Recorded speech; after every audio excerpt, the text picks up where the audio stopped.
kok saya sudah hafal hukum tajwid, tapi ketika baca masih salah terus? Kenapa ya? Saya sudah hafal hukum tajwid, tapi ketika dipraktekkan, ketika membaca Al-Quran, ketika tilawah, itu kok susah banget ya?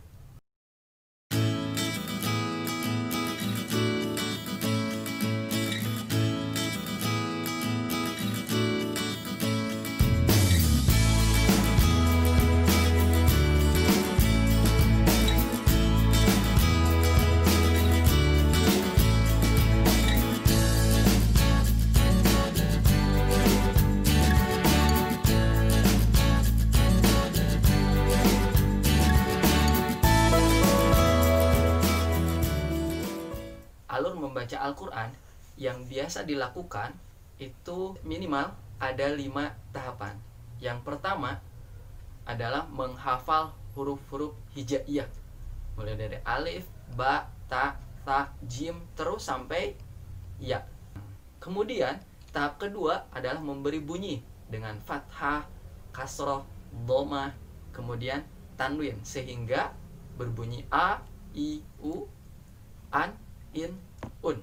Itu tahap yang kedua. Tahap yang pertama menghafal huruf-huruf tajwid, alif, ba, ta, tha, jim, ha, ho, tanpa tanda baca. Kemudian tahap kedua itu baru memberi tanda baca kepada huruf-huruf hijaiyah tersebut.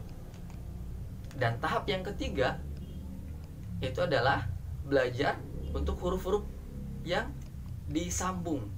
Jadi yang ini tahap pertama dan kedua itu hurufnya masih berdiri sendiri. Baru tahap yang ketiga belajar untuk menyambungkan huruf tersebut.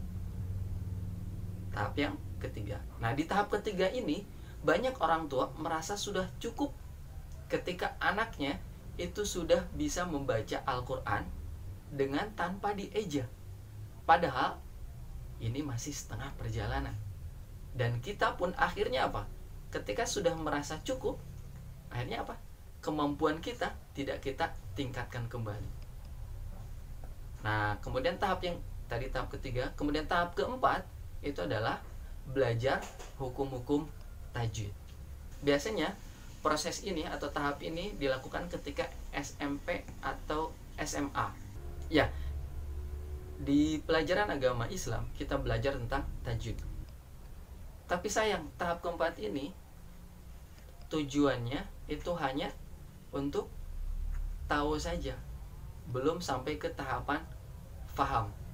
Sehingga ketika naik ke tahap kelima, yaitu bagaimana mempraktekkan hukum-hukum tajwid yang sudah dipelajari, itu kesulitan dan banyak yang menyerah ketika di tahap yang kelima ini karena merasa susah.